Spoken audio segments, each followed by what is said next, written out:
CGI D Y Chandrachud के action लगातार आपको देखने को मिल रहे हैं। और अभी हाल ही में सीजीआई डीवाई चंद्रचूड़ के अध्यक्षता वाली कॉलेजियम कमेटी ने एक ऐसा फैसला लिया है जो कि केंद्र सरकार को चौंकाने वाला है। केंद्र सरकार के एक तरह से कहें तो उनके खिलाफ जाने वाला है। डीवाई चंद्रचूड़ का जो रवैया है काम करने का, वो बहुत ही बेहतरीन तरीके से काम करते हैं, बहुत अच्छा काम करते हैं। और न्यायपालिका न्याय व्यवस्था का जो विश्वास लोगों में खो गया था उसको काफ़ी हद तक वापस लाने में कामयाब रहे हैं। आज देश के करोड़ों लोग उनकी तरफ न्याय की दृष्टि से देखते हैं। उनको लगता है कि कोई हमें न्याय दे ना दे, लेकिन डीवाई चंद्रचूड़ साहब अगर वहां तक हमारी बात पहुंचेगी तो वहां से हमें इंसाफ या न्याय जरूर मिलेगा। फिलहाल ताज़ा मामला है सुप्रीम कोर्ट के कॉलेजियम को लेकर के। हुआ यूं कि पिछले कुछ दिनों से आप लोग देख रहे हैं कि सुप्रीम कोर्ट जो है कॉलेजियम के तहत कुछ नाम सरकार को भेजता है, केंद्र सरकार को सिफारिश करता है कि इनको नियुक्त कर दिया जाए हाई कोर्ट के जजेस के रूप में, सुप्रीम कोर्ट के जजेस के रूप में। और कहीं ना कहीं सरकार जो है उनको कभी लौटा देती है, कभी रोक लेती है, इन फाइलों को, उन पर काम नहीं करती है।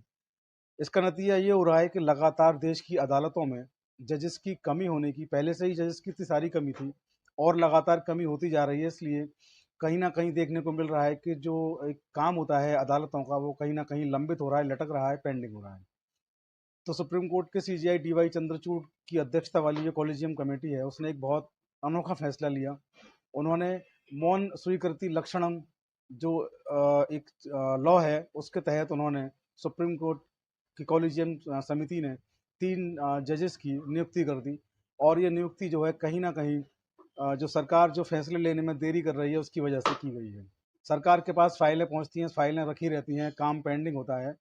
और ऐसे में मौन स्वीकृति लक्षणम जो एक लॉ है, उस लॉ के तहत सुप्रीम कोर्ट ने ये 3 नियुक्तियां जो की हैं, कहीं ना कहीं सरकार को भी, केंद्र सरकार को, मोदी सरकार को भी ये लग रहा होगा कि आखिर ये क्या हो चला है। क्योंकि ये पहली बार, शायद मेरे ज्ञान में जितनी मैं समझता हूँ, मैं पहली बार इसको देख रहा हूँ कि पहली बार ऐसा हो रहा है। हो सकता है पहले कभी ऐसा हुआ हो, लेकिन ये पहली बार देख रहे हैं कि ऐसा हो रहा है। तो कहीं ना कहीं सरकार के माथे पर भी चिंता की लकीरें होंगी कि आखिर ये क्या होने वाला है।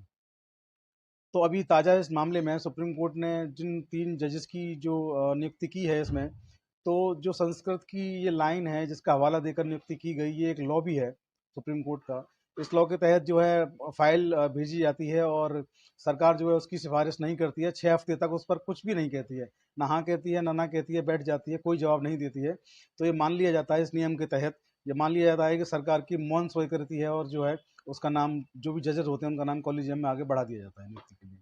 तो ऐसी ही नियुक्ति के नाम जो 3 जो बढ़ाए गए हैं, इनका जो कॉलेजियम की जो समिति है उसके जो जस्टिस हैं कॉलेजियम के, जिन्होंने नाम को स्वीकृति दी है, वो हैं संजय के कौल और जस्टिस संजीव खन्ना। 2 जजेस की ये कॉलेजियम कमेटी थी जिन्होंने नाम की सिफारिश की है। और जो जजेस की नियुक्ति की गई है उनमें है विश्वजीत पालित और सव्याची डी पुरकायस्थ, जिनको त्रिपुरा हाई कोर्ट में जज के रूप में नॉमिनेट किया गया है।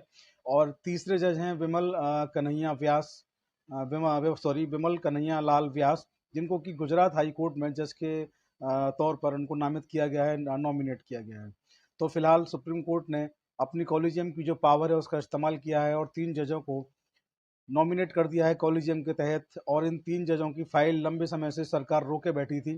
तो मौन स्वीकृति लक्षणम जो एक लॉ है उसके तहत इनको कर दिया है। मौन स्वीकृति लक्षणम के बारे में मैं आपको थोड़ी सी एक चीज़ और बता दूं कि मौन स्वीकृति का जो लक्षणम का जो लॉ है वो ये है कि इस प्रावधान के तहत एमओपी के पैरा नंबर 14 में इसका जो लॉ है वो बताया गया है कि 6 हफ्ते तक अगर कोई चीज़ ऐसी नहीं आती है, ना हाँ आती है, ना आती है, तो कॉलेजियम की कमेटी इस पर एक्शन ले सकती है और ये मान लिया जाएगा कि सरकार की इसमें स्वीकृति है।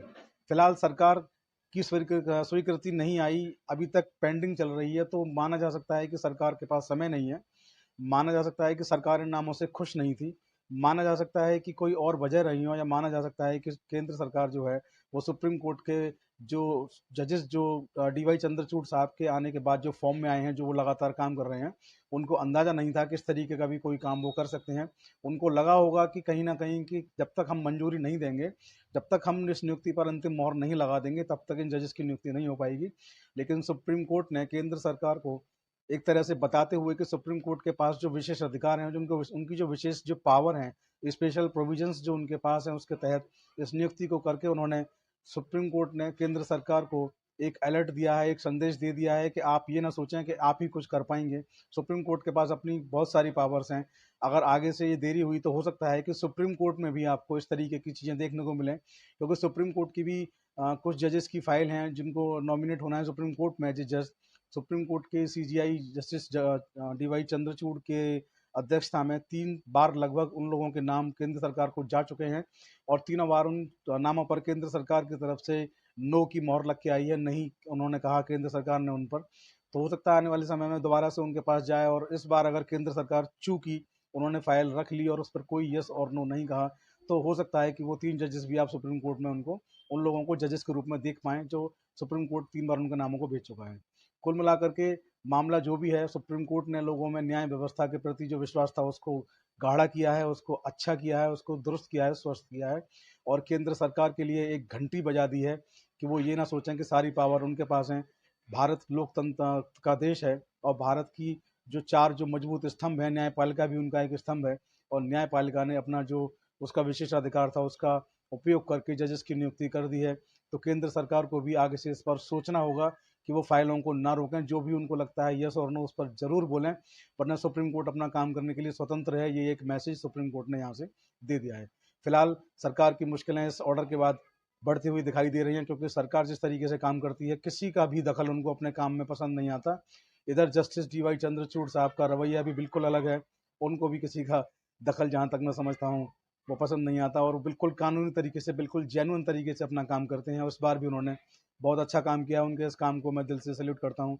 आज के वीडियो में इतना ही। आप लोग बने रहें चौधरी लीगल एसोसिएट के साथ और आप लोग हमें हमारे दूसरे यूट्यूब चैनल ऑफिशियल प्रतीक चौधरी पर भी सब्सक्राइब करना ना भूलें और आप लोग हमें फेसबुक और इंस्टाग्राम पर भी फॉलो और शेयर करना ना भूलें। आईडी सेम है चौधरी लीगल एसोसिएट। वीडियो अच्छा लगा हो तो इसको अपने दोस्तों साथियों तक फॉरवर्ड अवश्य करें। जय हिंद, जय भारत, नमस्कार।